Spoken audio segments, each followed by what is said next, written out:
Ya, baiklah. Selamat sore. Assalamualaikum warahmatullahi wabarakatuh. Waalaikumsalam warahmatullahi wabarakatuh. Waalaikumsalam.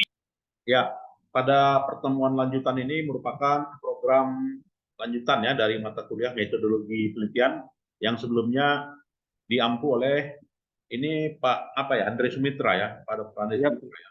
benar Pak. Ya, jadi pasca UTS saya diberikan kesempatan. Nah, dalam hal ini, dalam mata kuliah metodologi penelitian ini, nantinya kita ada publikasi paper. Ya, jadi sesuai dengan instruksi dari prodi gitu ya, bahwasanya perkuliahan ini harus ada luaran. Ya, nanti luarannya satu paper 2 orang ya, dan nanti akan kita terbitkan ya, minimal yang terindeks Scopus gitu ya. Jadi UAS-nya saya anggap nanti dalam bentuk paper, Bapak Ibu ya. Nah, jadi itu yang perlu kita yang perlu kita tekankan di sini dalam model penilaian metodologi penelitian ya. Jadi kalau namanya nggak ada ya tentu saja nilainya 0 ya. Atau tidak bersedia menyusun paper nilainya juga 0 gitu ya. Nah ini ketentuannya ya yang sudah diinstruksikan kepada saya oleh Pak Dr. Andre Sumitra ya sebagai penampu dari mata kuliah metodologi penelitian ini. Oke. Nah jadi di sini dalam ilmu ekonomi syariah gitu ya, itu merupakan rumpun dari ilmu ekonomi. Nah, jadi memang rumpun dari ilmu ekonomi dan punya klasifikasi gitu ya, dan punya economic literatur ya. Jadi literatur ekonominya tetap ada ya. Apakah kalau kita mau meneliti tentang wakaf berarti nanti merupakan meneliti kelembagaan wakaf ya. Artinya kelembagaan atau juga yang namanya institusional ya. Kalau kita mau menulis misalnya berkaitan dengan perekonomian syariah gitu ya, maka nantinya masuk pada aspek apakah aspek inflasinya gitu kan, apakah aspek pertumbuhan ekonominya gitu kan, atau aspek sistem perbankannya. Nah, itu semuanya bagian dari rumpun ilmu ekonomi. Nah, dari sudut pandang dari sudut pandang pengklasifikasian dan juga kode dalam ranah ilmu ekonomi, maka nantinya kita harus mengadopsi yang namanya JEL Code ya. Jadi namanya Jurnal Economic Literatur. Nah, jadi Jurnal Economic Literatur ini terkait dengan kode-kode ya, kode-kode dari dalam tulisan ya, atau juga bidang ya, atau juga berkaitan dengan karya ilmiah yang dihasilkan oleh mahasiswa itu kode klasifikasinya apa ya. Akan kita lihat ya dalam bentuk JEL Code. Begitu juga kalau di bidang teknik ya, begitu juga kalau di bidang lingkungan gitu ya. Mereka juga punya kode keilmuan ya. Nah, di sini harus kita lihat ya. Jadi kalau misalnya Bapak Ibu berkaitan dengan bidang ekonomi secara umum gitu ya. Nah, ekonomi umum atau disebut dengan general economic. Maka ranahnya adalah ranah A1 gitu ya. Atau dengan kata lain subklasifikasinya kalau ekonomi umum misalnya kita membahas sistem ekonomi umum dan sistem ekonomi Islam misalnya. Tulisannya itu misalnya kan, maka kita kodenya adalah kode A10 itu ya. Nah, kalau kita kodenya A11 berkaitan dengan peranan ilmu ekonomi, ya peranan ekonomi itu mengatur misalnya mengatur distribusi pendapatan gitu ya, mengatur distribusi wakaf misalnya, mengatur distribusi zakat misalnya, mengatur distribusi infak misalnya gitu ya. Maka kita masuk kodenya adalah A11 ya.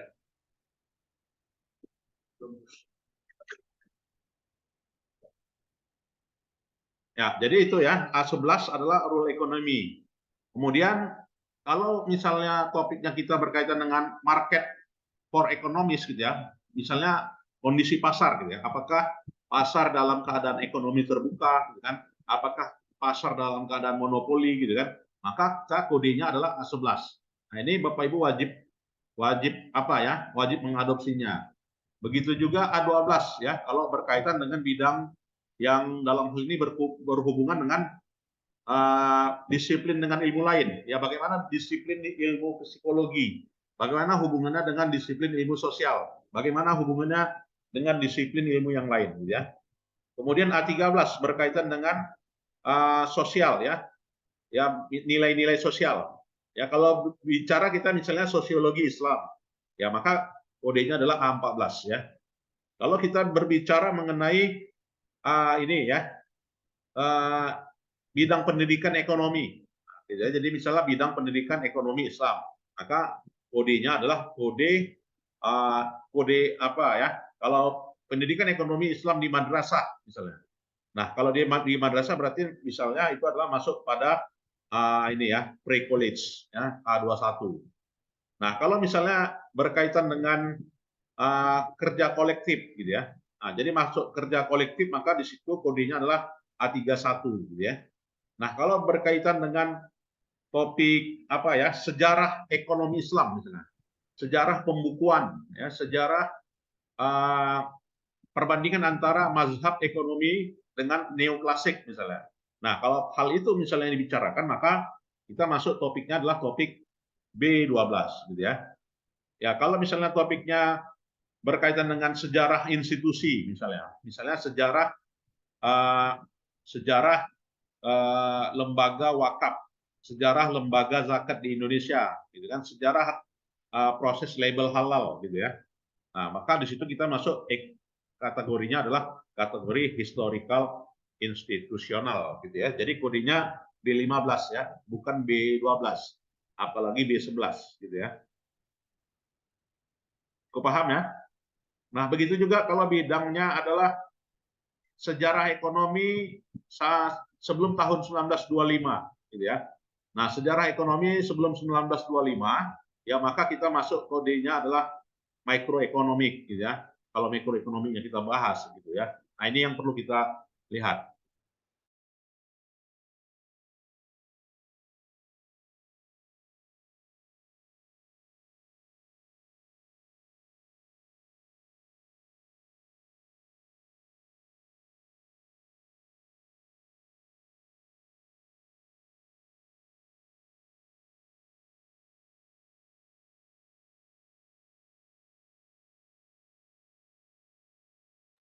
Ya, kemudian juga kalau berbicara mengenai apa ya, ekonometrika. Nah, jadi kalau ekonometrika kodenya B23. Nah, kalau kodenya berkaitan dengan kode sosialis ya B51 gitu ya. Kalau bicara kodenya adalah statistical method, itu adalah statistical method yang bagaimana? Apakah yang ada pengujian hipotesa gitu kan? Atau apakah ada yang sifatnya distribusi secara spesifik gitu ya. Kemudian juga berkaitan dengan single equation modeling. Ya, jadi single equation modeling pemodelan ya. Jadi pemodelan model data time series kah gitu kan, model panel data kah, atau juga model regresi kah gitu kan. Nah, jadi ini kan ada kodenya C22 gitu ya, C24 dan juga C25. Nah, itu ya. Begitu juga kalau kodenya pemodelan ekonometrika gitu ya. Jadi pemodelan ekonometrika maka di sini kita model ekonometrika evaluasi kah, ya model matematikal kah gitu kan. Nah, ini ada C62 misalnya.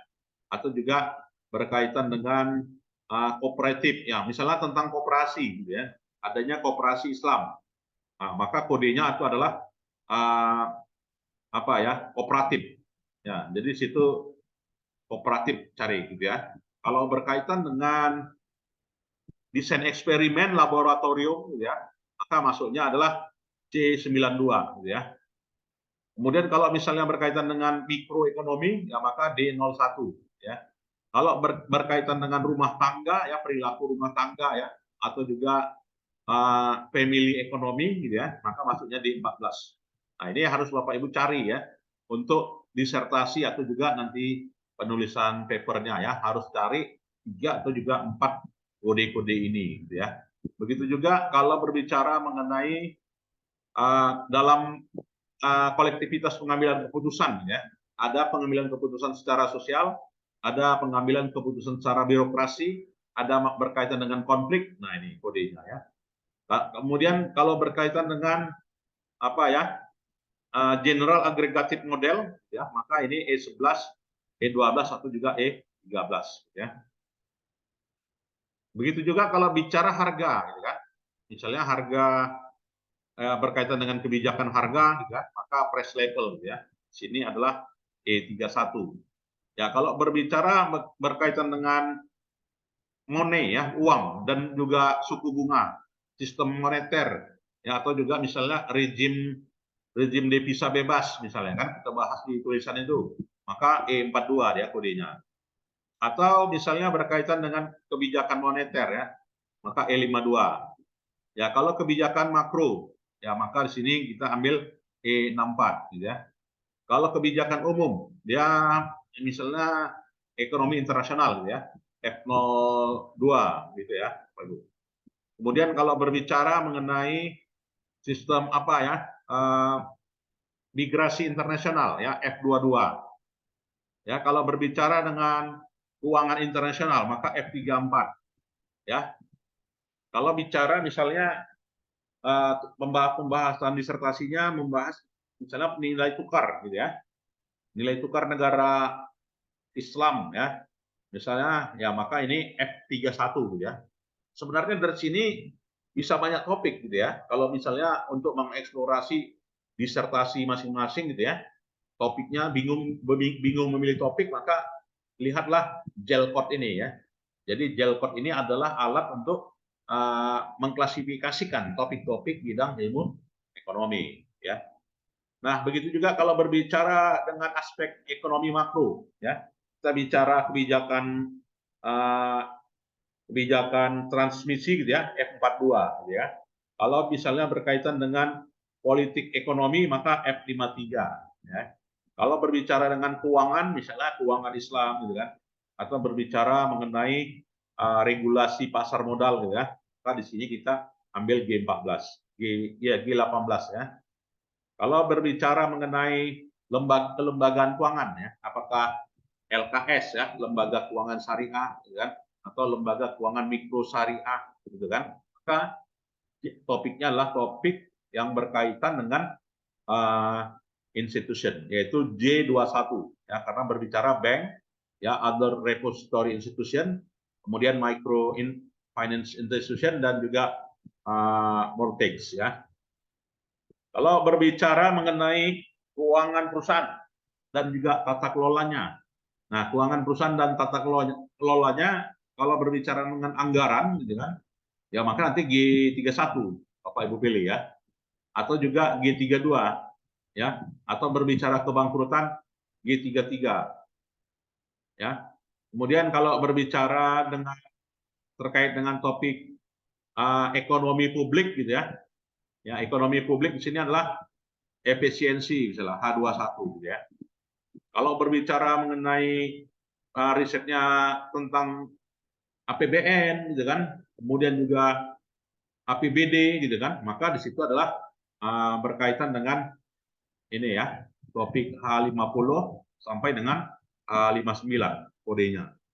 Nah, kalau berbicara mengenai defisit anggaran ya, nah, maka di situ nanti topiknya adalah H60 sampai dengan H69 Bapak Ibu ya.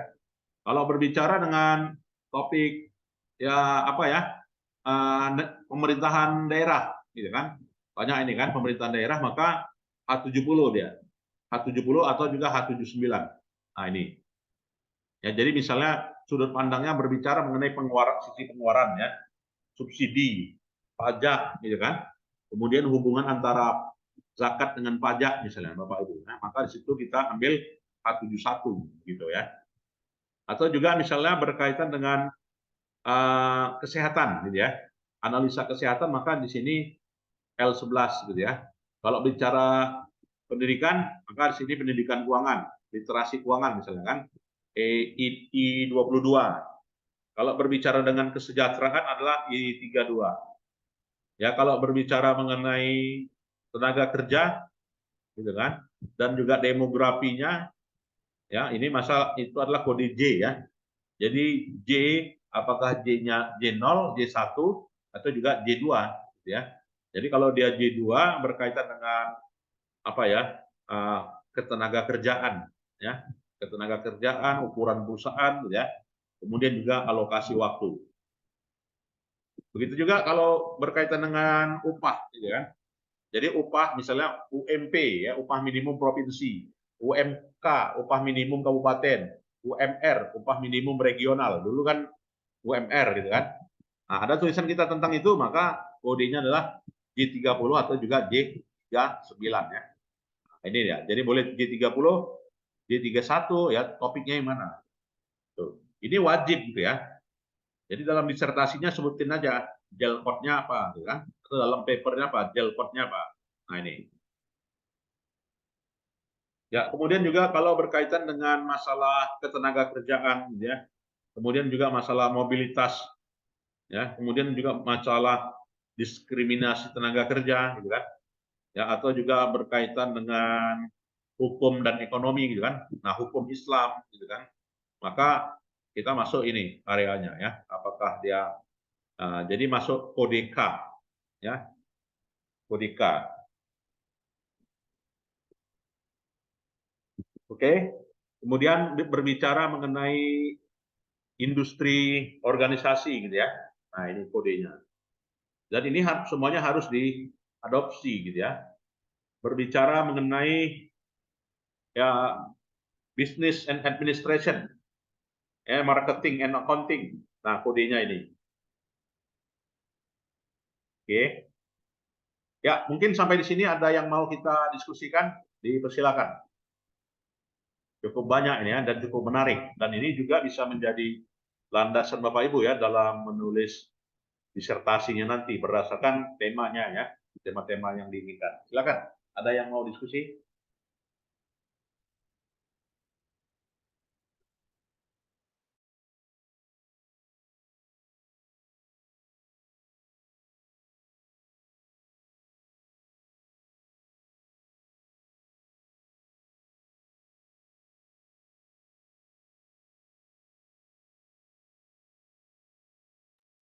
Silakan. Tidak ada ya. Baik, saya kira itu dulu ya pengantar dari perkuliahan kita. Hari Minggu depan mungkin kita bisa lebih fokus lagi ya pembahasan, yaitu mengenai riset kuantitatif dan juga riset kualitatif ya. Jadi ini sekedar introduction dulu pertemuan ini. Jadi kita ada 6 kali lagi ya, 6 kali lagi pertemuan ya. Iya Pak, benar Pak. Ya, baik, kalau tidak ada, saya kira itu saja ya. Dan nanti video perkuliahannya ini saya share dan mohon Bapak Ibu subscribe ya supaya materinya bisa diikuti ya, supaya bisa diikuti dan juga bisa diulang-ulang kembali. Siap Pak, baik. Ya, ya baik, saya kira itu saja. Selamat sore, assalamualaikum warahmatullahi wabarakatuh. Waalaikumsalam warahmatullahi wabarakatuh. Warahmatullahi wabarakatuh. Ya, dan nanti kalau misalkan kita mau offline juga boleh dikabari ya. Kalau Bapak Ibu Bapak ya, yang dari luar Ya, kota Pak. kita boleh offline. Karena peraturannya offline ya. Iya Pak. Ya Pak, ya. Ya, itu dia.